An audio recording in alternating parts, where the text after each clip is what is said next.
caterhamracer.com Season 5 Championship is sponsored by just Add Lightness, high-performance LED lights and accessories for the Caterham 7. By design and display structures, immerse yourself in worlds beyond with bespoke projection screens. And by DPR Motorsport, your competitive advantage. And also with additional support from Darren, Burke, Performance Driver Coach. It's quite a poignant way to start the stream, isn't it? Given the recent events of the last few days, given particularly motorsport.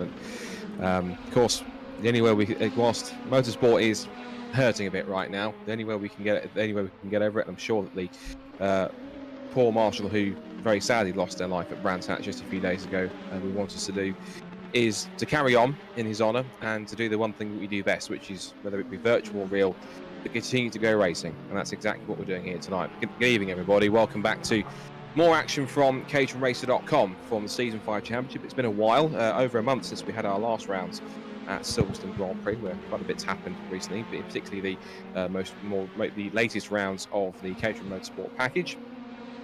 And of course, we are getting set now for what is essentially the second half of the season. We've had a bit of a mid-summer break of over a month, but now we're back to racing in real this weekend at Brands Hatch on the 7th and 8th of August. So we're on the Indy circuit, the same circuit which is being used once again. Scott Woodward and Chris Cutchison in the commentary box here. And Chris, before of course we get to racing here, it's been a bit of a tough few days of motorsport, and one which I know that the whole community, both not just in the UK, but everyone as far as Europe and as quite far around the world is reaching, and the effects of Brands Hatch still feeling very much being felt around motorsport since what happened on Saturday. Yeah, absolutely. Good evening, everybody, and yeah, as for on behalf of all drivers, I guess, thank you to Marshalls and all you do for us to allow us to go racing. We did see some horrific stuff at Brands Hatch, and there's not a lot to say about that other than we appreciate everything you do for us to allow us to do our sport, and it's just such a terrible set of events. But we race on, and like you say, it does show how much appreciation there is there. All the drivers, even including Formula One drivers, reaching out and giving their support. And so, bravo to all the Orange Army, and thank you for everything you do. But we are here with our virtual racing, and and things do go on. We are out racing for real next weekend at Brands Hatch, and I know there will be a different feel, but equally, I think there's some positivity that we can take from that as well. Yeah, just to kind of wrap up the point on the Marshals, there's one point I always try to make whenever thanking the Marshals, which is, to me, all Marshals are brilliant, but in particular for me, Marshals in this country, in the UK, for me, are the best in the world, because they get trained to a high standard, they are always professional, they always do an incredible job, and they always deliver to the highest standard, regardless of it being the British Grand Prix or a club race weekend like we have coming up at Brands Hatch. So again, as it says in the hashtag at the top right corner, massive thank you to every single Marshal that does, and just not just Marshals, but all volunteers who give up their what could be a free weekend for them to help race events for real go racing, because it really isn't a phrase which is overstated or overhyped at all when we say without volunteers, genuinely, motorsport in general pretty much couldn't happen at all, because all these volunteers are incredibly valuable, and they're incredibly special, and they really are the lifeblood of what makes motorsport tick, both on and in many cases off the track as well. So massive thank you. And you happen to be a Marshal watching, again, just know that we love you guys, and of course we're thinking of all of you guys, particularly that you've lost one of your fellow marshalling friends and colleagues, and of course everyone is obviously feeling the pain, but the only way we know how to get over it is to race on and to carry on. So let's bring the mood up a little bit, and let's look forward to what hopefully should be a fantastic evening's esports racing Caterham style. Now let's quickly recap with the calendar in terms of where we've been. It's been a pretty frantic first half of the season. It follows the real life Caterham Motorsport calendar, so we started all the way, seems like ages ago, back in April, the end of April, Donington National with the Caterham Academy cars. We then followed up with a trip to Scotland and to Knock Hill, which was a brilliant trip in real life with some fabulous racing across the border. And our last rounds that we had, both in real life and in esports, was on the Silverstone Grand Prix circuit for our first experience of 3 this year for the Caterham 420Rs. And we have to say, Chris, given what happened, particularly in the second race, towards the end of the closing stages between main title rivals and, ironically, DPR teammates, Christian Cerruto and David Rowe, whether or not there's going to be a turning point in the points table is going to be quite key. We're seeing the championship standings here. Now, this shows you the scores overall, in terms of overall points scored from the start of the season to where we are now. And David Rowe on overall points leads the way by 8, 286 to Zaruta's 278. Steve McMaster only just behind on 275. Then it's Tom McEwen on 268 and Andrew Parker on 265.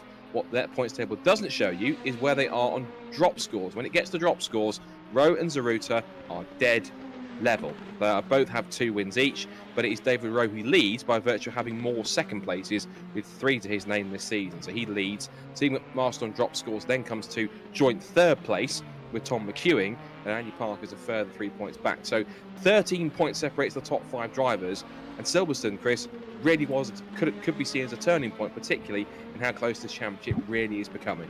Yeah, well, Zaruta's actually taken 3 wins this season now, and so in that respect, he's looking strong, but he doesn't have the consistency. And as you said, in Silverstone, there was a last sort of lap issue between him and Dave, and he actually ended up dropping back to 4th.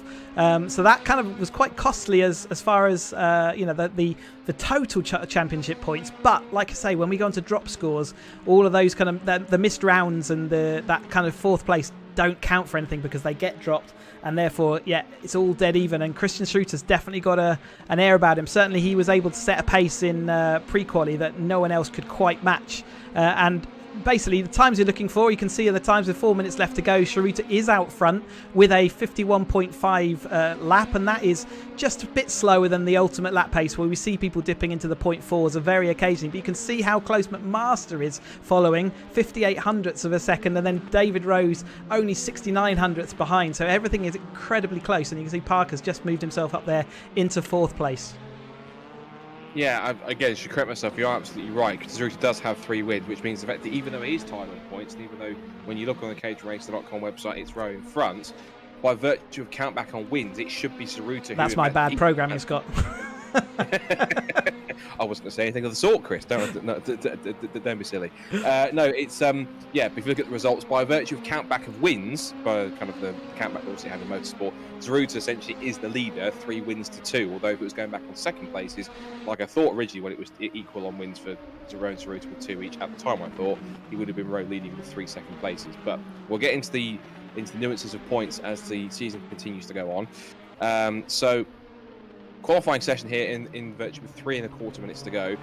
Christian Zaruta, you should say, leads the way at the moment in this session by the mere margin of 58 1,000ths of a second. That's pretty much a typical catering finish in many races, that gap. And then it's McMaster second, David Rowe third. Andy Parker has now closed the gap a little bit more, so we now have the top 4 separated. Well, we did have the top 4 separated by less than a tenth of a second until Christian Zaruta did that, 51.459, to extend his pole margin by to almost a tenth and a half. Chris Skillicorn's looking good tonight so far, or just under 2 tenths off the pole time at the moment, and he was in the mix there as well, just a few fractions behind. He would have been pretty much the top 5 had Zaruta not set that time, get himself in the mix. Now Steve Arnell gets even closer as well, so even in this close point of the session, on a circuit like this, it's only 1.2 miles. It's pretty much a speed bowl, very quick, lots of elevation changes, but it's always an entertaining circuit to drive on, as much as it being quite a challenge at circuits like Paddock Hill Bend, particularly through the fast left-hander of Surtees. This is a circuit where pretty much every single corner, as you do with many laps, but particularly at Brands Hatch, you really do have to nail every single corner to keep the rhythm and the momentum going all the way through from the start of that, right the way through to the finish. Yeah, let's try and ride on board here with Paul Donkin, Caterham Racer, and he's also raced other things as we go into Paddock Hill Bend. It's how late do you lean on the brakes? You want to carry as much speed as you can, just clip the apex, and then you want to use all this exit. Actually, Paul can use a bit more of that, and we brake about at the bridge here, so we brake really hard into Druids Bend. Hug the inside there, but you don't want to actually go over the curb, it's pretty rough. Let the car drift out, bit of oversteer there as he gets on the power. Maybe grab a gear and back down again for Graham Hill. It's really tricky to actually hook up this whole bend and not go out too wide. He's staying respectfully within track limits. It's really good to see. Surtees, you want to go flat out in and then just ease off the power to get over the curb. Back on the power, flat out, ready to pick your braking point. Let the hill take off the speed, tuck in towards that apex. And in the virtual world, we kind of keep the car a lot tighter to this apex than we will in real life. In real life, we drip off all the way out to the outside on the left. As we come up here to the line, a nice tidy lap there by Paul Donkin. Is it going to improve his time? It takes him to 7th place. Yeah, so a little bit further up into the top 10, into the top half of the field. We're expecting 17 cars racing tonight. You can see there's 17 cars at a time. Chris Skillicorn, meanwhile, has just popped in the second fastest time and promptly throws it into the gravel at Paddock Hill Bend after he does. It's probably even surprised him with how quick he was. He's now still about a tenth and a half off, but he's only fractionally gone quicker than Steve McMaster. So the fact that we've got, I mean, look at the whole field. The whole field is literally covered by just over 3/4 of a second. The top 10, in fact, covered by 3.5 tenths. And to go to even more time-based gaps, it's pretty much just under half a second covers the top 12 out of the 17 cars. So I suspect not only does this show, one, how evenly matched the field is becoming as they get closer and closer, two, how fine the margins are on a circuit like this, particularly how small it is being 1.2 miles on the Indy circuit, but also three, given how close it is in lap time between the entire field, we could be in for two genuinely sensational races here with how close everyone is tonight. It could go two ways, couldn't it, Scott? It could be sensational or it could be a catastrophe. You can see even right at the back here, Jason Knight, Alan Curtis absolutely flying, trying to outdo each other, but ending up with exactly the same time. So brilliant show by everyone on the whole grid, all the way down, up and down. Like you say, it's an unbelievable fact that they're under a second between the the 17, 18 drivers that we've got going around tonight. Jason Knight then will hug the pit wall and heads down cross lines trying to improve his time, which he does improve his time, moves up to 16th. He was level on time with Alan Curtis, but couldn't quite go any higher than the 8th row of the grid. Christian Zaruta has pitted in, and he's decided that he's done enough to maintain his pole position, as has, it seems, as though David Rowe. He's decided to finish up his session. Chris Skillicorn's going for one final effort as he comes towards the start and finish line to finish off his lap time. And he does not improve. He crosses the line, and in fact, might have been an out lap for him, given the fact there was no time on the screen going on the right-hand side. So, first of two 50-minute races for tonight, then, which sees the grid line up like this as the result of qualifying. So Christian Zaruta takes pole position by 0.134 of a second from Chris Skillicorn, from him as one of his best qualifying results to date in Caterham race. So he will start on the front row of the grid.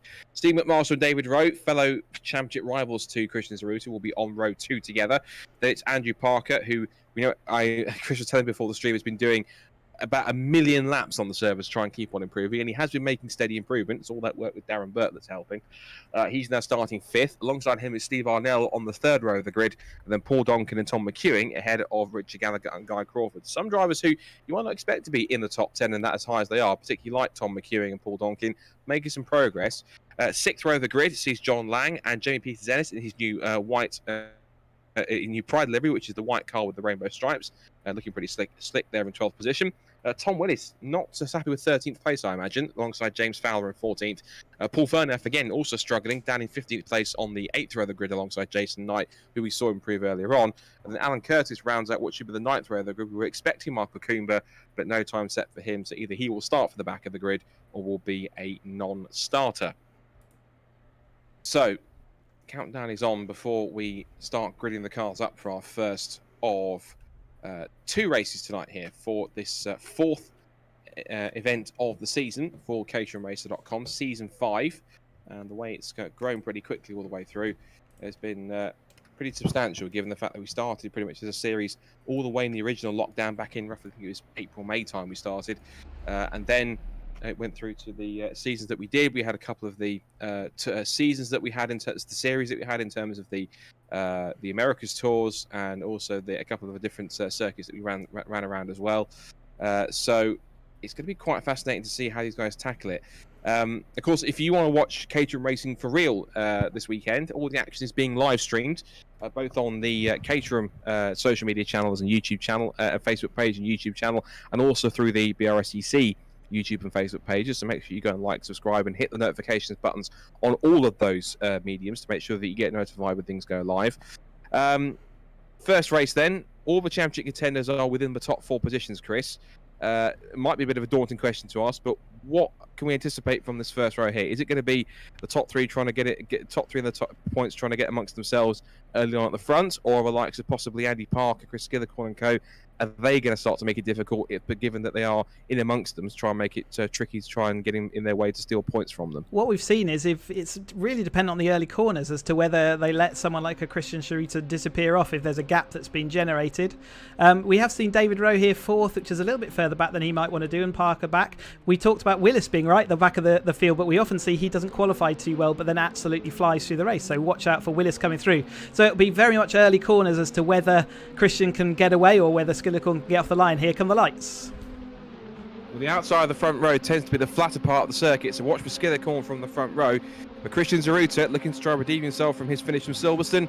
Race 1 of the evening here on the Brands Indy circuit. Season 5 of caterhamracer.com is all underway, and I immediately get proven wrong. It was a good start for Zaruta from pole position. Not such a good start with lots of wheel spin from Chris Skillicorn from the front row, but he does maintain second as they head into Paddock Hill Bend for the first time. Zaruta leads it then with a clear gap. Second place to Skillicorn. It's side by side for third. There's already contact in the background. Both John Lang and Guy Crawford have come to blows. They're right towards the tail of the field. They're 3 abreast behind in the top 10. That was Steve Arnell having a scrap there with, I think, Paul Donkin and Tom McEwing. So lots going on between them as they head into the left-hander at Graham Hill Bend for the first time.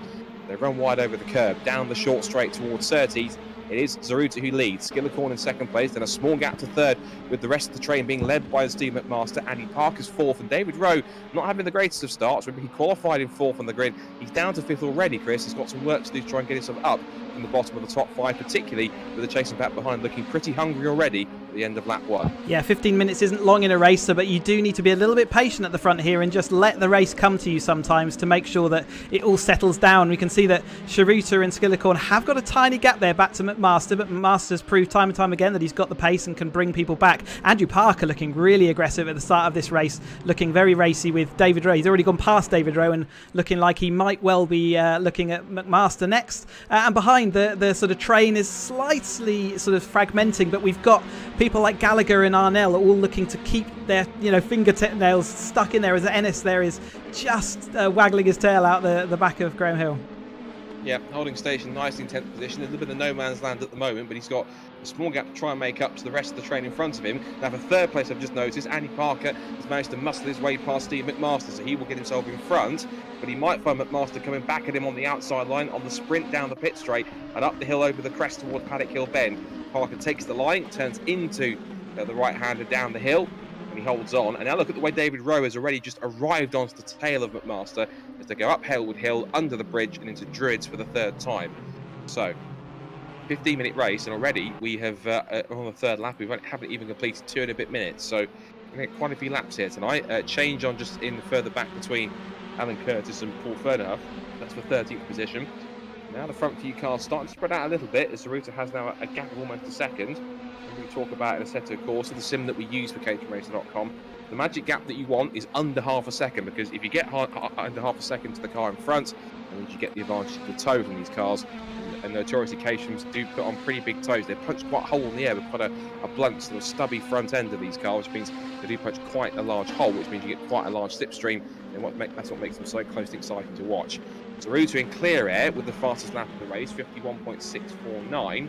Already having a gap of 9/10 per second. So, but it looks though at the moment in these last couple of moments, Chris, that Zaruta's gap hasn't really gone out too much more, and that with the pack behind, with being led by Chris Skillicorn, they are just about keeping him in touch. And if they are losing time, it's not by much per lap, which might give them a bit of confidence. Maybe later on in the race they can start to work together a bit better in these next couple of tours. Yeah, even though I said he had, Christian had an advantage over everyone, he does, but only, half a tenth. It's very little, but nevertheless, that will feel like quite a good gap for him, because he can actually protect and run his own line. He doesn't have to worry about being attacked from the behind, and that's the biggest thing about Caterhams and their toe. If you have to protect your line, then obviously you're costing yourself time, but he has got enough of a gap that he can run his own line and be safe, knowing that he can hit his marks and off he goes. So he's going to be fairly comfortable with that. But we do regularly see at Brands Hatch, Andrew Parker there really making some good progress and looking like Skillicorn is next in his sights, very much so. For maybe in the next couple of laps we'll see him ahead. But yeah, Brands Hatch, we often see cars spread out but then come back together again as battles develop. It holds the whole train up, and you see big trains thing. Parker here on a really good line. Skillicorn having to defend, so that's not going to help his speed as he's running running wide. You can see that Parker up the inside here going into Surtees. It's really tight there. Sorry, not Surtees, Clearways. Really tight there, but he has got the inside run, Scott. Yeah, the key thing for Parker is that I suspect Poster Skillicorns just let him have it a bit there to try and get through to avoid any contact. He had to make that happen to try and chase after Christian Zaruta. What he doesn't need is this man, Steve McMaster, trying to go up the inside. There was a small bit of contact in the rear of Parker's car, which pushes him wide through Paddock Hill Bend. It brings Skillicorns to the mix again, with 3 abreast up the hill towards Druids, with McMaster's caught in the middle. Parker's round the outside of everyone and says, not on your life, guys. I'm going to hold on to second place and try and chase after the leader. It's now 3rd for Skillicorn, 4th for McMaster. McMaster has a look up the inside into Graham Hill Bend. Can't get it done, but all this has now brought David Rowe back into play, who's in 5th position. There's a chance he could recover himself a podium. But the trouble we've seen so many times, both in real racing and in caterhamracer.com, is that the harder that the cars in the pack behind will either fight each other, the easier it is for the car in front to make a break. And that's exactly what's happening right now. Already, about a lap and a half ago, the gap was about roughly just over a second. It's now gone out to 3.2 because of all the battles we've got going on. Case in point, the scrap is on for 4th between Steve McMaster and David Rowe. They head into Druids and David Rowe doesn't hesitate to dive up the inside and make the pass for 4th position. McMaster will try and get him back on the exit, which he does, almost pulls level, but again decides to slot back in. And also look at Tom McEwing, is looking pretty racy. Just behind them, we've got Paul Donkin in the grey car there in 7th position. Steve Marnell is 8th. It's Richard Gallagher, and just at the back of this queue, you just saw at the top of the shot, there was Jamie Peters-Ennis in the bottom of the top 10, but doing well to keep these cars relatively in touch and trying to use some of the clear air that he's got around him to get a little bit closer and try and get amongst the fight in these next couple of laps. Yeah, just look how everyone's closed into one long line again. As that battle developed, it let Christian get away, but it's closed everybody else up. McMaster's move looking strangely familiar to me back to 2017 there, but he looked like he actually let Parker have that place back, but I think Parker would have had taken it anyway. He did a great move around the outside, and we see some really good opportunistic moves from David Rowe as well here, as he looks like he might be trying to make another move here on Skillicorn. He's got the overlap up the inside there going up the hill, so I think he'll have got this done into Druids. Yeah, put a nice undercut there to get him back on the corner exit.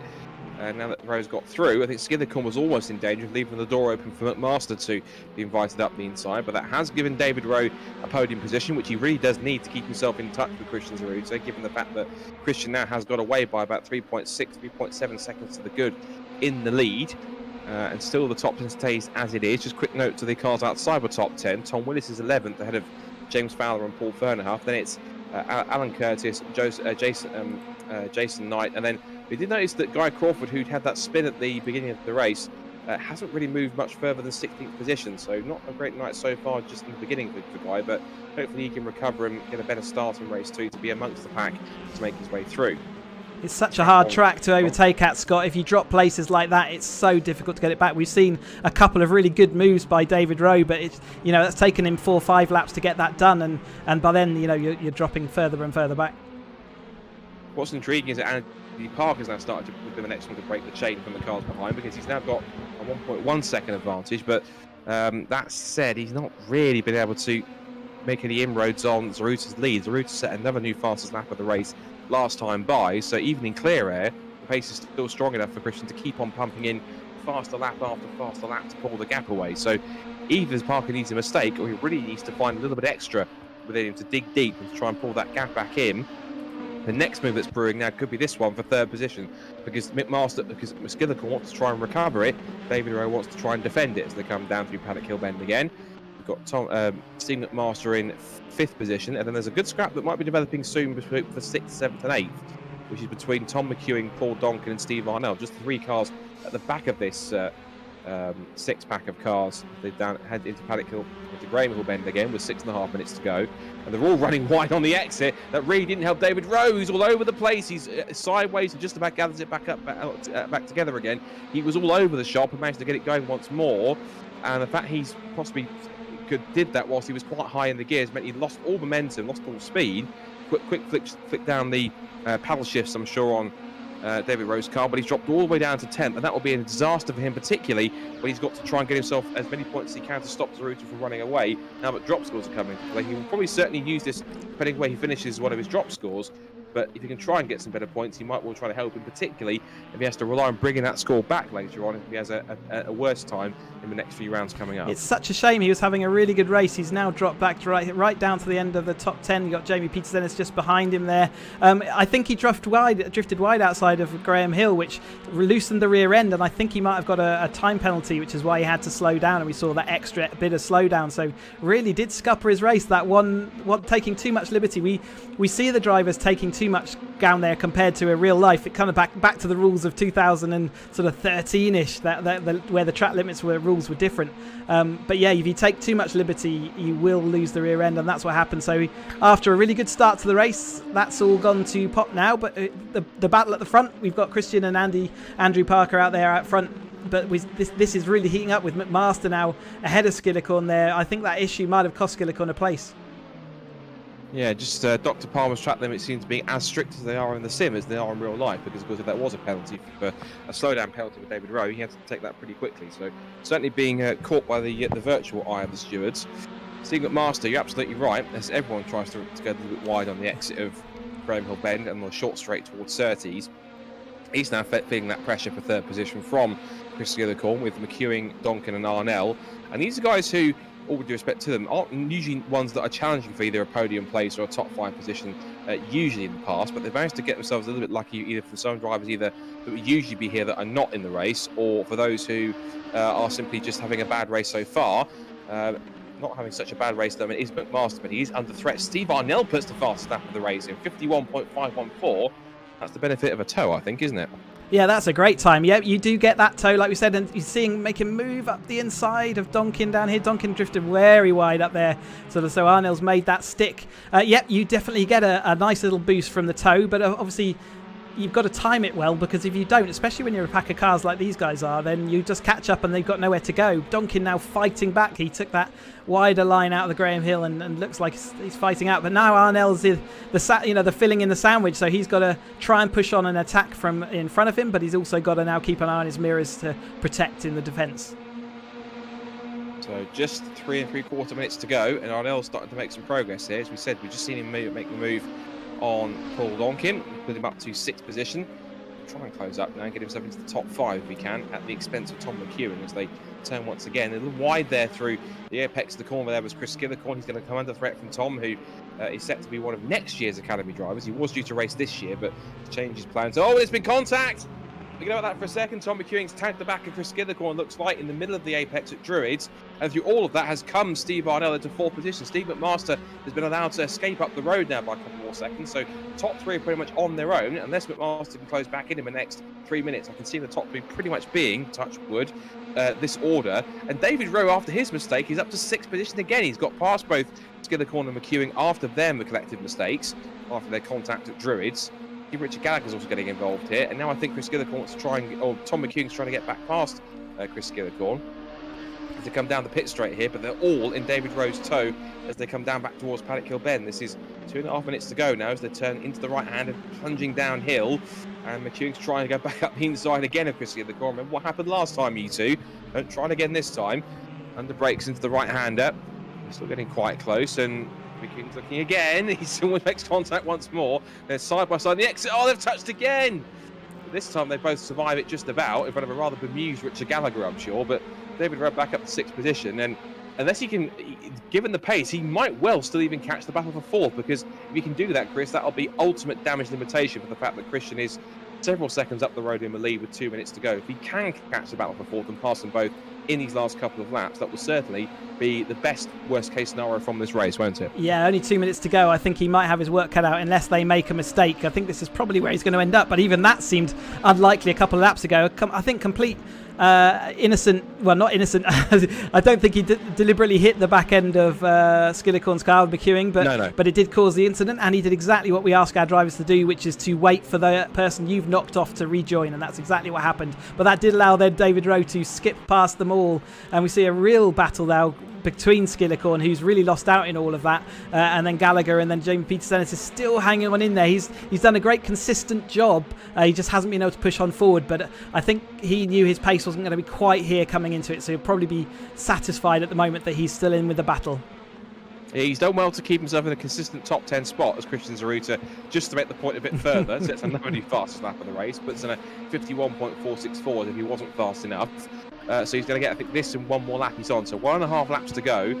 As we go on board with Jamie Peters-Ennis, he's up through the sequential gearbox, looking to the outside of Tom McEwing, who slipped down to 7th after his initial contact as he let through Tom McEwing.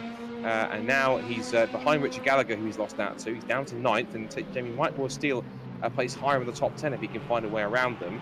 Meanwhile, David Rowe has got past both Steve and Paul Donkin, so even that was a crystal ball move for Chris Hutchinson, or really was coincidental that David was that quick.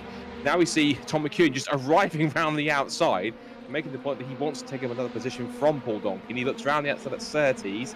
Might see the couple of cars behind this because they were side by side heading into Surtees.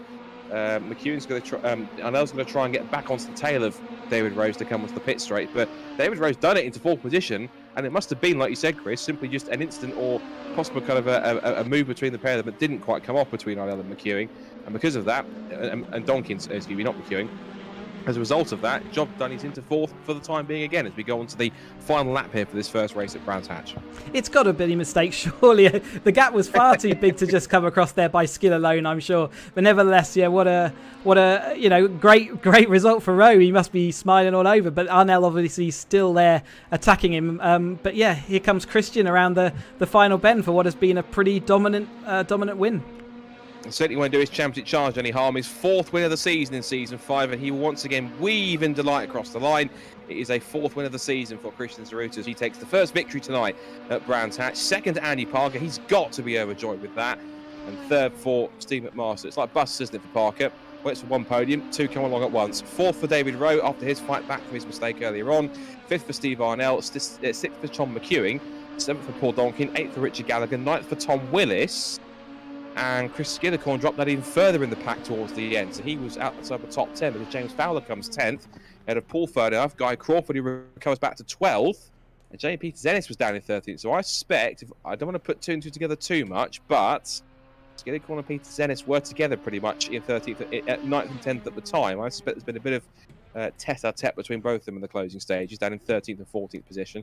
But let's quickly recap the results then. So Christian Zaruta, once again, 4th win of the season. And does it, once again, at quite a margin. 6.4 seconds. Very un-Caterham-like, but very, very caterhamracer.com-like, as we've seen that before many times in the past. Andy Parker, again, delighted, I'm sure, with another 2nd place. That progress is certainly making making plenty of impact, all the training he's getting and all the support he's got from Darren Burke, performance driver coach. Steve McMaster, we're back on the podium once more. David Rowe, again, does the ultimate damage limitation and does manage to work his way back up to 4th after his earlier spin. Steve Arnell takes a strong top 5 ahead of Tom McEwing in 6th, who could have wished for more, ahead of Paul Donkin. Richard Gallagher in a bit of a lonely race in 8th, he was towards the back, fighting in the back of the top 10 towards the end. Tom Willis is 9th, and James Fowler round out the top 10. I suspect because they not their efforts at all, but they inherited those from those who dropped down outside the top 10. Paul Ferdinand have 11th, Guy Crawford 12th, and I suspect there was some contact or something happened between both Chris Skillicorn and Jamie Peters-Ennis, because they were 9th and 10th going, I think, into the last lap, and then find themselves finishing 13th and 14th. Interesting. After that, Alan Curtis, Jason Knight, and John Lang. As we said, Michael Coomber, I think, did try 2 laps, I think, if I'm correct. But then, if he did take the start, only lasted a couple of laps before retiring. But he'll be in the next race.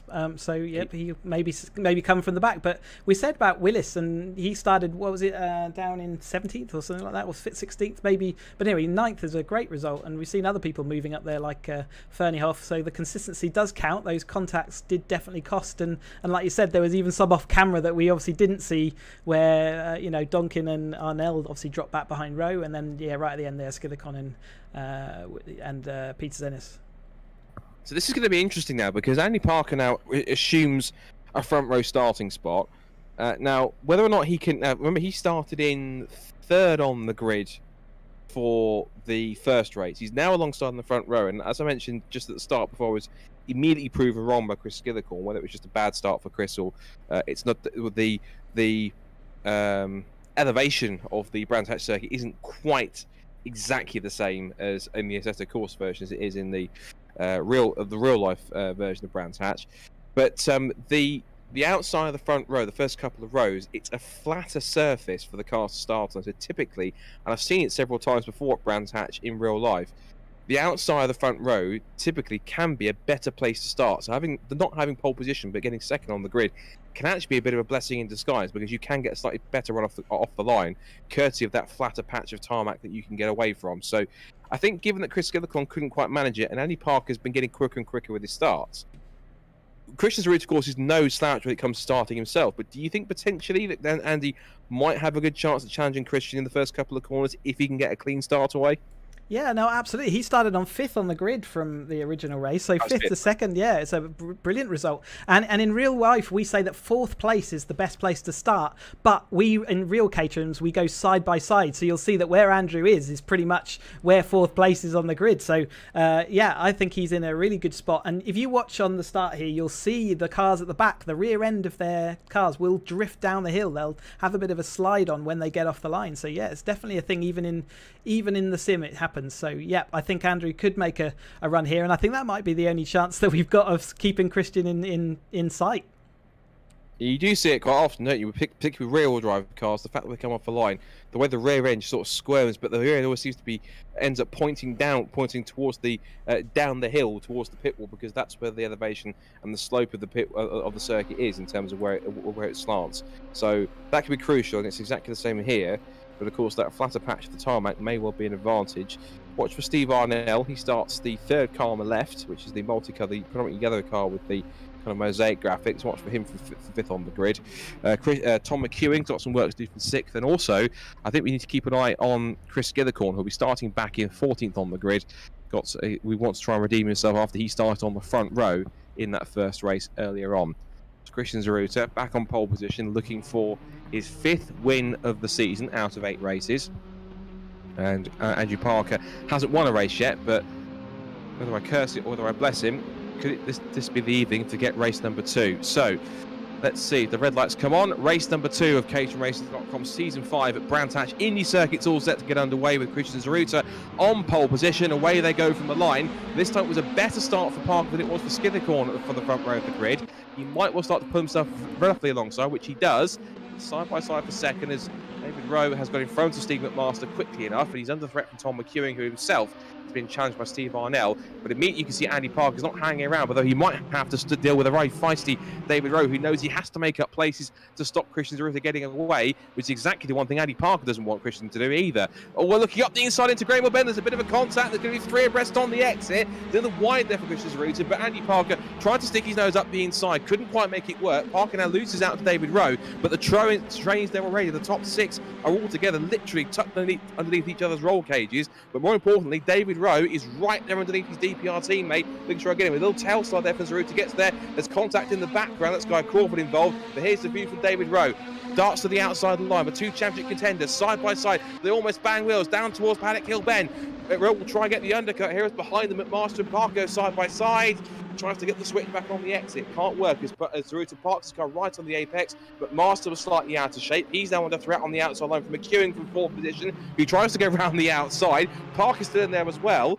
It's only that one, Chris, and I'm almost out of breath. This is incredible stuff. But the key thing was that I think all started where Parker tried to go up the inside, hear a lap ago on the first lap at Graham Hill Bend, couldn't get it done, and the little touch that put Zeruta out of shape, that's what kicked this all off, and essentially kept David Rowe in touch enough, close enough in these early stages to keep Zeruta with him in his first opening couple of laps. Yeah, you read it exactly the same way as I do. So yeah, that move was definitely what cost Andrew that. He, again, you've got to go for that gap. I think it was the door was open, so he put his car in there, but there was a slight touch. But he did what again we expect people to do, which is let the race continue. And now David Rowe really looks. Oh, Andrew Parker right out of shape. He got on the grass on the brakes there, and he's going to drift off even into the gravel. So he's going to lose momentum coming up the hill, and it looks like McEwing will also take advantage of him up the inside. He does, even though he's squirming, and Arnell might even follow him through. Once you're on the outside of the train at Brands Hatch, it's really difficult to put your car back in that line again. But yeah, David Rowe absolutely looking hooked on to Christian in this race, so maybe he's got a chance to keep up.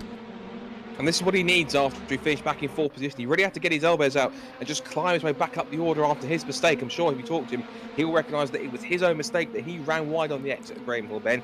He was the one that cost himself the place in the first place, and he was the one that then had to put the effort back in to push back up into 4th position. Yes, he was lucky with the instance that he had in front of him, but 4th place, as we said, was the maximum damage limitation that he could do to stop Christian Zarudek pulling away too much in the advantage. Now he's right underneath him in these opening couple of laps. He needs to ensure that he stays with him, he keeps on applying the pressure, that he doesn't let Christian get away, because he knows exactly if that happens, he'll drop more and more points as we get towards the end of the season. Chris Skidler on the first proper flying lap and set the fastest lap of the race. And he started back in, 15th position. He's dropped back to 17th, so he's certainly got the pace, but it seems as though he got involved in something towards the back of the field, and he's now suffering for it. Steve Arnell goes around the outside of Andy Parker, who's now fighting their Paul Donkey. He finds himself in the middle, because looking up the inside of both of them is Richard Gallagher. 3 abreast into third. It shouldn't work, but somehow it kind of has. And also trying to get in there was Tom Willis as he backs out of it. James Fowler looks to go around the outside if he can of his fellow Academy graduate from 2019, which he almost does. Gallagher down to 7th place at the expense of Donkin. There's also battling just in front there as we see Steve Arnell and Andy Parker going at it for 5th position. Just about wherever you look at the moment, Chris, there are battles literally everywhere in the packet, in the front, in the middle and towards the rear. Yeah, Arnell there was going side by side with Donkin for about 3 corners before we even cut to them. A little bit of contact there between Andrew Parker and queuing there. But yeah, McMaster's now in that middle ground and sort of will we see him make that bridge that gap? But you're right, there's battles absolutely everywhere in this race, and I can't believe they made it through that three wide. It's unbelievable. And they're still going. There's essentially 2 parts to this race. There's the top 5 in front and literally everyone else behind. Although Steve Arnell has managed to break away slightly from Richard Gallagher. Up the inside of James Fowler goes Tom Willis once again, but Willis tries to hold on around the outside line. But Fowler holds onto the inside line to prevent Willis getting through again. So that's now changed on for 9th and 10th. We've seen Richard Gallagher in 7th position. He's down the inside of Paul Donkin, trying to get himself into the top 6. Donkin tried to stick it out around the outside. Of course, Donkin, one of the drivers in the field who has raced one of these 420Rs in for real. Before that, he's raced all sorts, including I remember him back in the Honda VTEC Challenge as well. So he's done quite a lot of different racing, lots of different cars. He's done some Porsche racing as well, if I'm correct. So quite a bit in his locker in terms of experience. Paul Fernand here is having a scrap with James Fowler.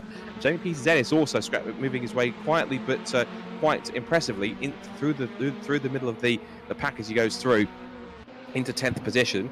So he's now to the top 10. And Chris Skillicorn is still in 17th place, but we didn't quite catch what happened to him, but that's quite quick. But he's setting as pace as quick as the leaders. He knows he's got to try and make as much as he can. Now here comes David Rowe again with his best chance he's ever had down the outside line. Can he be brave enough to go round the outside into Paddock Gilman? Yes, he will. He's going round the outside. He goes to the high, wide and handsome line into Paddock, down the hill and up Halewood Hill, under the bridge and in towards Druids now with 9.5 minutes to go. But Masters now in the mix there as he's starting to close in. Remember we talked about the fact that cars that battle have the cars around them either take advantage by pulling away in front of them or catching up behind them, and Christian Zaruta parks the car right on the apex, gets a small little tap in the rear from David Rowe just to remind him he's still there. Rowe now looks back to the inside line. They're going to be side by side into 30s. They are side by side. The 2 championship contenders, and Rowe's got his nose in front and he's through. Now I suspect possibly Zaruta might let him have that for a moment because he knows he can slot straight back in and get into the slipstream, but he's got to be careful also because he's now in a catch-22. He's got to keep one eye on David Rowe in front, Chris, but look behind him, Steve McMaster equally is racy. The 3 main championship contenders nose to tail here in a battle royale at the front of the field. Yeah, brilliant. The right 3 cars are right at the right place, aren't they? So David Rowe, great move there, kind of 3 corners to manoeuvre his car into the right position there, and like you said, Christian had to concede, otherwise McMaster was going to be on them immediately, whereas he thought if I pull into line then potentially I can protect myself from that, but he is now that sandwich filling, which is, like I say, an uncomfortable place to be. But we're just starting to see the edge of a little gap again there. I think these 2, when they settle down and follow each other, they do have a slight pace advantage, which is to their advantage, but equally it could be that David Rowe's thinking about backing Christian up into that. That's another tactic that Caterham drivers will often do, is making sure that the person behind you has much more to deal with than just you in front of them. Lots of position changes going on. Richard Gallagher's gone up to 8th. I think John Lang's gone up to 11th. And James Fowler's gone up to 14th place at the expense of Jason Knight. So lots of position switching going on. And I think one thing which will also be fresh in the mind of Christian, of course, is last time out at Silverstone. Because those who watched remember what happened. Christian was in a position where he was able to close in and catch up to the back of David Rowe in the closing laps. And it was just on the last lap through Beckett There was contact, which put him down to 4th positions. Now, there is a duel at the front. They've been switching positions. So David Rowe, Christian Zaruta, they're at it again, side by side. David Rowe just tries to move across to cover Zaruta, who has the inside line anyway. And again, he parks the car on the apex. Rowe goes round the outside at Graham Hill Bend, which shouldn't be possible, but has the grip and the confidence to get round him. He's done it once more. So David Rowe, he is determined not to let this go because he knows he has to finish ahead of Christian Zaruta as much as he can. He has to finish ahead of him to try and keep himself in the hunt for the championship fight as best as possible. He knows the drop scores are really going to become a factor here, so he has to score every crucial point that he can. Every single point matters here. And look behind him, because Steve McMaster, he's now been closed on by both Andy Parker and also Tom McEwing, side by side for the lead and for 3rd place, back into Paddock Hill Bend. And Christian Zaruta looks for the undercut, which he's going to put himself alongside, which he does. So Rowe and Zaruta, once again, they go back to wheel. They almost bang wheels again. Under brakes into Druids. Lock up from Parker as he gets 3rd position. Through past McMaster also goes Tom McEwing. And now look at Parker. He's not hanging around. He doesn't care that he's not in the championship fight. He's going for 3rd place. He wants this. He wants to be the nuisance between the 2 championship contenders. He really wants his first win. He senses the chance, Chris. And regardless if he's in the championship fight or not, he wants it. And he will get in between these 2 if that's what it takes. There are plenty of races to go yet in this championship, Scott. And Andrew, by getting himself stuck in, may well become one of those championship contenders. So, yeah, absolutely. He's being benefited from the scrapping going on to actually catch back up. And you can see the McEwing is also there, really sort of making a nuisance of himself. So these front 2 have really got to decide what they're going to do. But Christian looks like now he is willing to back David up. And again, we saw some really good manoeuvring. Where is there a gap up the inside there for David to squeeze his car into? No, but he's sort of manoeuvred his gap. I think Christian's going to make that stick because the outsider here is going to be the inside. We see Andy Parker lost the rear end. Yeah, Andy Parker lost the back end, so he's always the one that gets caught up in these situations. But look at Tom McEwing. Tom McEwing's having the race of his life so far. He's up to 3rd place, trying to squeeze up the inside of David Rowe. David's thinking, where on earth did you come from? I was so focused battling on Christian, I was having to look behind me, and Tom just crept up on him like out of nowhere. It's incredible stuff. As Richard Gallagher knows, also DNF from the race, and sadly he's out with issues. So this top 4 is where it's all at. So Andy Parker's dropped back to 6th position. He's now battling with Steve Arnell, and he might well come into play here because if he plays his cards right, he might well be in the mix here. Once again, side by side, down the outside line for David Rowe. Looks for that switch back on the exit through Paddock Hill Bend, and he tried to go up the inside. Now, he sensed that Christian was going to do that, sweep to the inside to the fence. He goes to the outside line to get the undercut, possibly either on the exit of Druids or on the run into Graham Hill Bend. Either way, David saw exactly what Christian was going to do. He forced the dummy to the inside line to be offline, off the ideal line to slow him up for the next couple of corners. And so this really isn't done yet. It's less than 5 minutes to go, but I think for these 2 it must feel like an eternity rather than 5 minutes left. Yeah, if you think this is great racing watching online here, well, you believe we do it in real life as well, and come and watch us next weekend at Brands Indy because that's what we will be doing, going around this very track in these very cars. Yeah, Christian absolutely using all his racing knowledge there to protect and block off David, the wide line with the protection to sweep up the inside, to stop the inside dive up to Druids. And you might see it again, David trying for that overlap, but Christian will just slow up extra slow in the middle of the corner, make sure that he's on the inside of Druids when he's coming up to the braking zone. Yep, he's doing it again, forced him to go defensive, which it'll be compromising Christian's line a bit because he's taking the tighter but slower line through the corner. But at the same time, it's basically, as we talked about, it is backing David Rowe back into these 4 cars behind him because they are having their own scrap. But even on the straights, they're starting to work together in the slipstream. But once in the corners they start to hold each other up, that's when they come back into play, which is all the crucial thing. And Andy Parker's not necessarily out of it either. Yes, there's 3 3.75 minutes to go, but anything can happen. He's back in 6th, and he's just a fraction outside that half a second margin to get the slipstream in this Assetto Corsa sim. But someone who has got the half a second gap very much unnecessary is Chris David Rowe, who once again, for the umpteenth time, goes to the outside line. Thought he'd let his lesson, wouldn't you? But he's going to go for it this time. He's diving around the outside once more. He's done it once before. He's going to try it again. But they will go parallel, side by side, under the bridge. Level pegging under brakes into Druids for once again. Trying to just nip at the rear end. He's really forcing Christian Zaruta to work hard here. And again, it brings McEwing and McMaster and Arnell and just about Andy Parker back into play. There are some portions of this circuit, it seems, where both Zaruta and Rowe are that little bit stronger than others. And it's corners like the slower ones, like Druids, and also even like through Clearways and McLaren, where the other cars start to close back up under braking. James Fowler's out of the race with 3 minutes to go. Sadly, 2 DNFs from this race so far. But now, once again, back on that pit straight. And once again, it's deja vu. Here we go again in the slipstream. David Rowe not as close as he has been before. He can't quite move out as quick as soon as he has done previously, but again, forces Roosters to take that inside line. He goes back to the middle of the circuit to get the best possible line out of the corner if he can. But this time, I thought he might have a good run on the undercut, but once more, Zaruta, defensive, middle of the road. He really does like to get his elbows out. He's an incredibly great defensive driver. He's not someone who just doesn't push anyone off the circuit, doesn't leave them no racing room. He simply just puts the car exactly where he wants to put it and forces the other cars to pretty much drive around him. He really is putting a cracking effort up here because David Rose only been able to get around him once.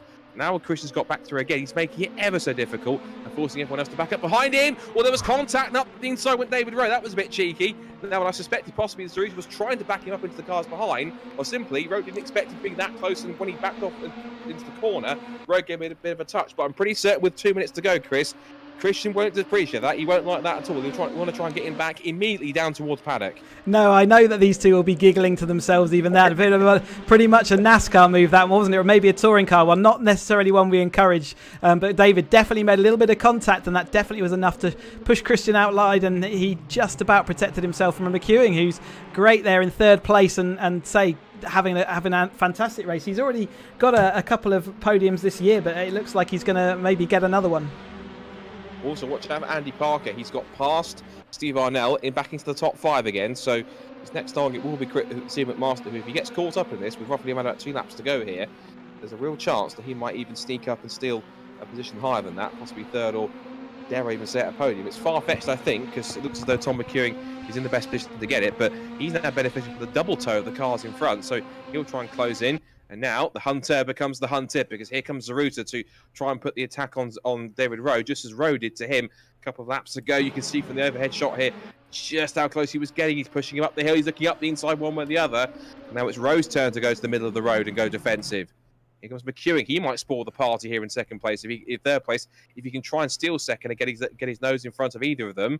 Into Graham Hill bend again, and I suspect that we're possibly building up to a bit of a crescendo here, because I think we possibly could have a last lap move on its way. Watch Graham Hill bend on the last lap. Christian looks like he was eyeing up a dive bomb there, so just keep an eye on that. If he doesn't get through on paddock, then there may be Graham Hill bend.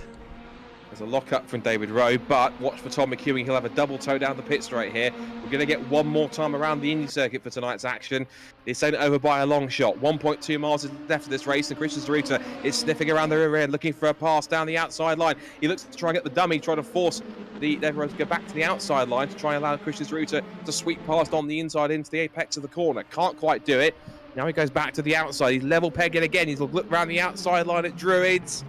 Rowe might show him the edge of the road, which he does, and holds on for the time being. And McEwing's going to try and have a look up the inside for second place. McEwing, he thought about it, but he's not going to quite make it happen just yet. Now the run off the all-important corner for Graham Hill bend. A little bit of a wobble there for Rowe, but I think he might just hold on.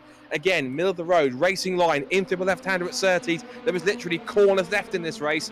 Christian Zaruta makes a dive up the inside into the right-hander at Clearwich. He's going for it. Rowe tries to shut the door there side by side on the exit. They bang wheels, and Christian Zaruta's got through, and Tom McEwing might get second place as well. It was a bit of a risky move. There might be conversations afterwards, but on a sprint to the line, Christian Zaruta, incredibly, will take race 2, and in a charge to the checkered flag, Tom McEwing does beat David Rowe to the finish.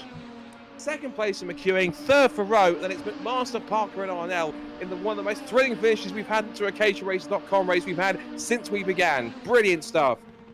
Fifth place for Andy Parker, 6th for Steve Arnell, but it's Donkin, Willis, Lang, Crawford rounding out the top 10. Then third and have Curtis, Knight, Skillercorn back up to 14th, Kuma, Peters, Ennis, and Fowler and Gallagher are the retirements, as also was Jamie Peters Ennis back in 16th. Stick a fork in me, Chris. I'm done. Yeah, what a finish that was. That was absolutely superb. Yes, I think given David gave him the bump a couple of corners before, maybe that was kind of a little bit of payback. But it was an opportunistic move. He definitely had the car up the inside there, and so yeah. We'll see what comes out of it, but that was whatever comes out of it, that was brilliant to watch, and well done everyone. That was superb action.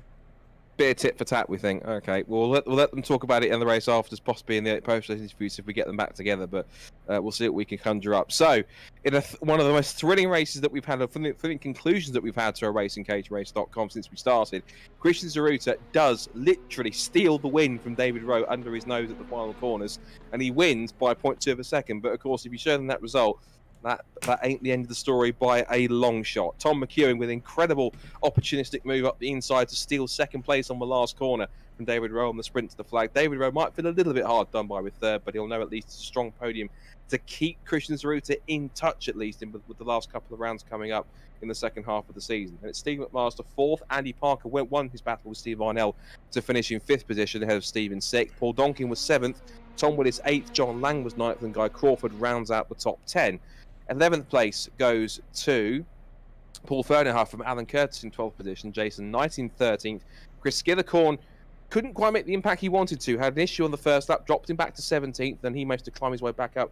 Well, as a virtue of, I think, Michael Coomber, who pitted after he had some early issues, and then also the retirements around him, he finishes 14th. Michael Coomber does start the race and finish in 15th, and we sadly lost towards the end. Jamie Peters-Ennis, James Fowler, and Richard Gallagher.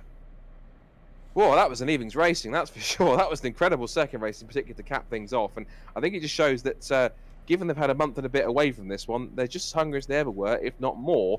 And I think with the battles that we had and the great side-by-side action that we had between Rowe and Zaruta in that second race, I think this battle is going to go all the way to the season finale at the last rounds at Cadwell Park. That's going to be quite special, I think, by the time we get to those last couple of rounds, where that's a circuit where overtaking is not impossible, but it's incredibly difficult and incredibly tough to make. And so I think we could be in for quite a climax this season as the second half of the season unfolds. But there's still quite a few races to go, and it could all change at the drop of a hat. Yeah, you look at the results sheet and you've got Christian Zaruta pole. Christian Zaruta wins in both races, but doesn't tell the whole story, does it? In that first race, he did look quite dominant, but in that second one, absolutely nose to tail. So as soon as David Rowe was able just to race him, they absolutely stuck at it, and it was really good, wasn't it? I mean, they're absolutely side by side for much of the race, and it wasn't just them either. It was the whole pack behind them were also, fully alongside each other for most of that race. And yeah, we saw some retirements. We do have damage, so they do have to manage that, and maybe some of those contacts just gave a little bit more of a nudge than others, but absolutely brilliant to watch, and I should be watching back that stream. It was epic stuff. Yeah, sensational stuff. And of course we have to talk about as well Tom McEwen again stealing that second place from David Rowe. Not only was it cheeky, of course, of Christian to have the tiny little bump and run there to make his way through into the lead on the last corner, but for Tom McEwen, ever the opportunist to sneak up the inside and say, right, if you're going to leave the door open, David, whilst he was a little bit stunned by that, he absolutely crept through and stole it under his nose. That was a brilliant chance to get up the inside, and he did hold off David in a straight line. So brilliant effort from Tom, and if that's what we've got to come possibly next year's Academy, I say bring it on. Well, maybe let's just see if we can get Tom into the commentary box. I'm not sure whether he's got audio, but we'll give it a go. Tom, have you got us in the commentary box? Yeah, can you hear me? Yeah, absolutely, got you. So what an end to that last race there. You you're hanging on in there for the whole thing, but just opened up for you on that last corner.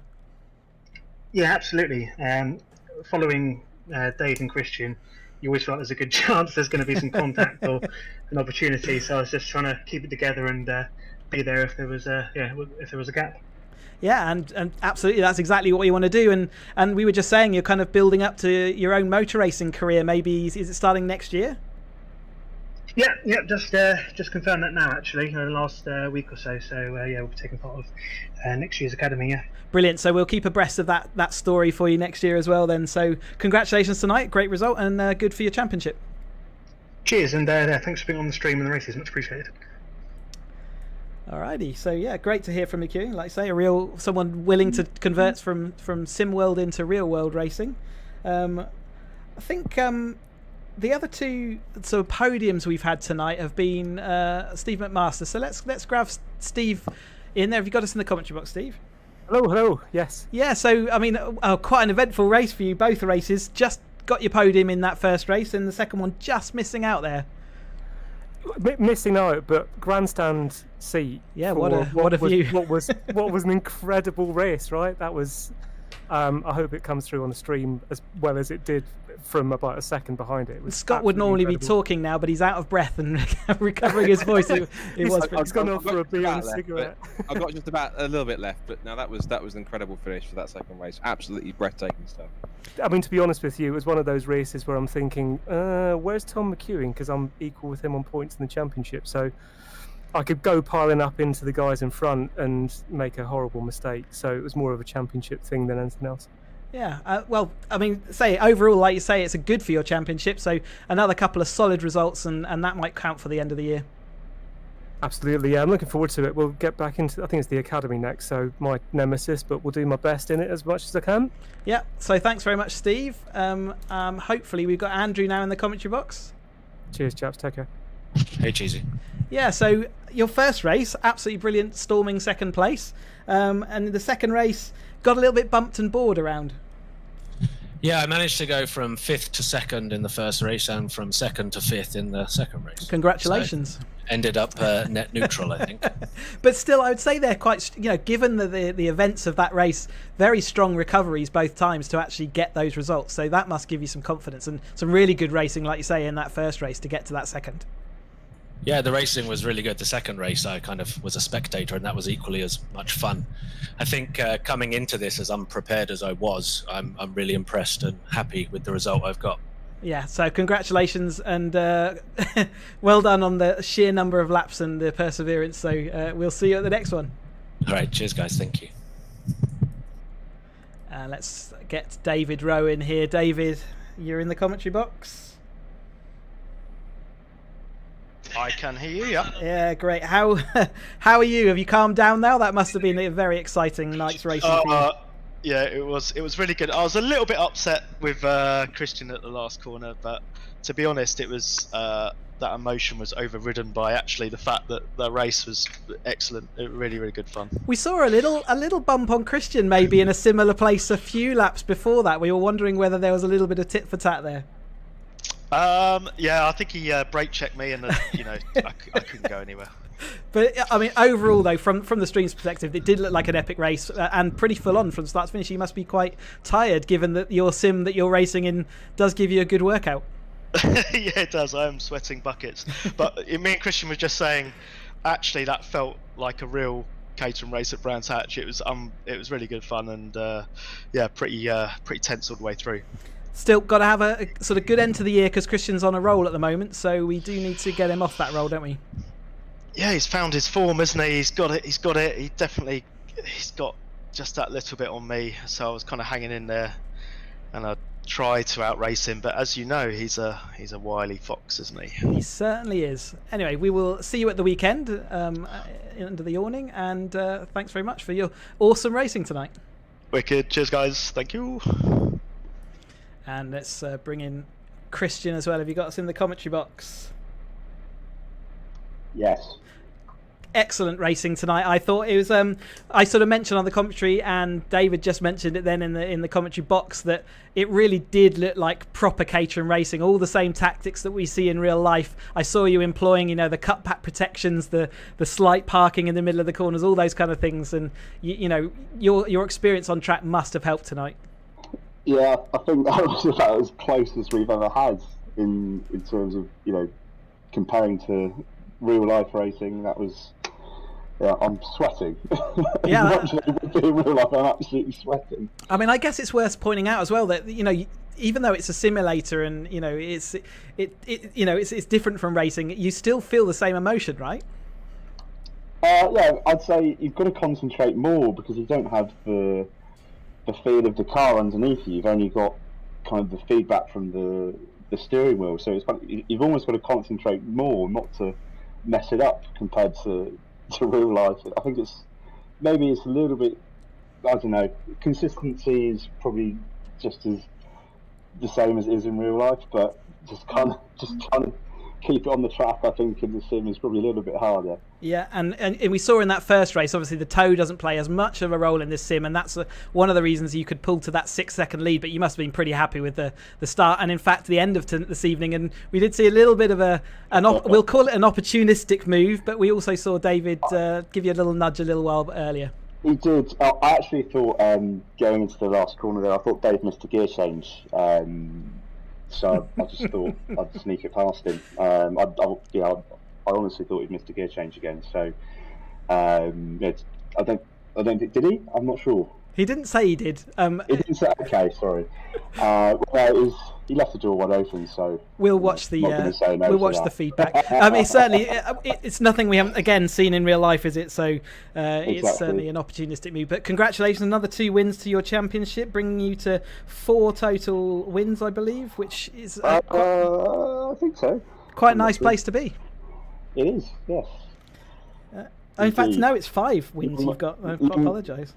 Long may it continue. Indeed. We will see you at the next one, and congratulations.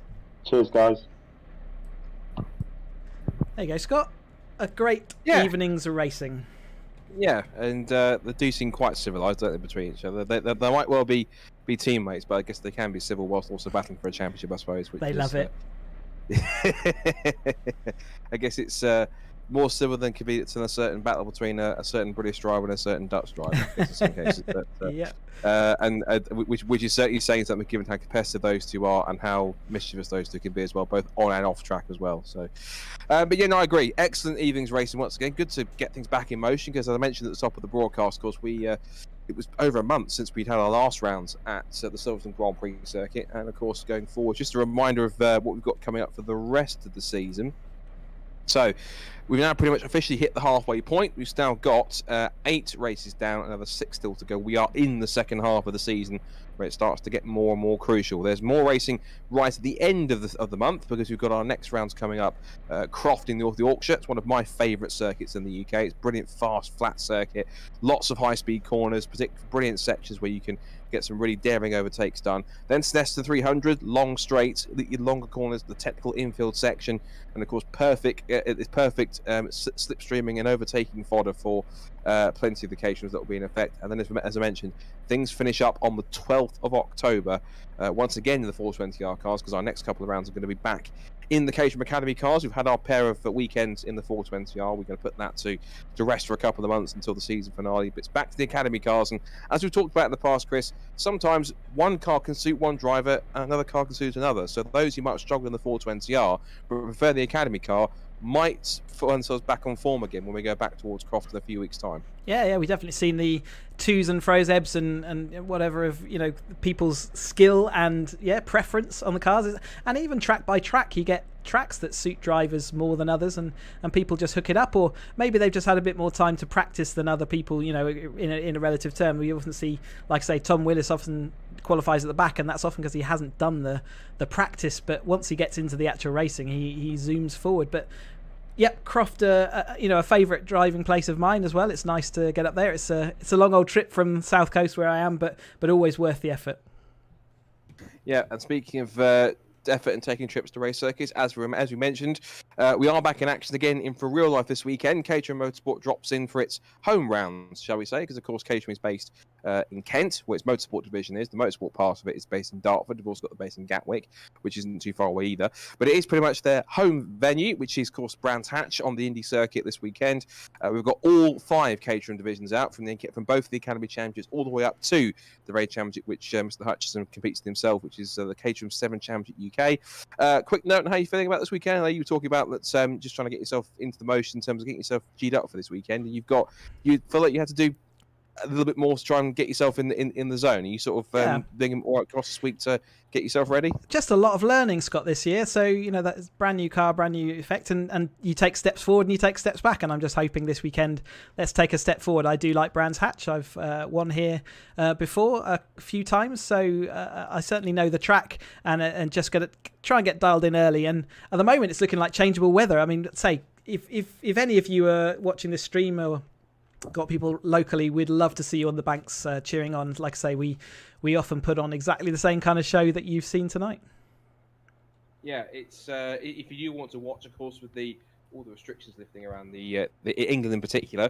If you are watching, thinking, quite as Chris said, I quite like look at that. If there's some real life version of that, I want come on, have a go and watch. We do both urge you, do go and get yourself some tickets if you can, because Caterham racing in person, you thought that was good on the sim. It is just as good in real life as well, and it's particularly around the speed bowl that is the Brands Hatch Indy circuit is going to be immense. That's where I would normally be in the commentary tower, of course, at the top, but instead I think I might well be at the top of the building opposite, which is the Bradman Stewart building, which is where we're going to have the live stream, because we said we have got the live stream this weekend on the Caterham Facebook and YouTube pages, as well as the BROTC YouTube pages. All 5 of the Caterhams will be live. All the races from all the Caterham Championships will be live streamed, as well as all the supporting action from Formula Fords, from the Zero Prototype Cup, from the Track Attack Race Club, and from the Classic and Modern Motorsport Club's Southern Division, which has got some pretty tasty cars in the mix, including, of all cars, Chris, an ex-V8 supercar Holden Commodore, which is going to be on the entry list. I should look forward to listening to that go around it.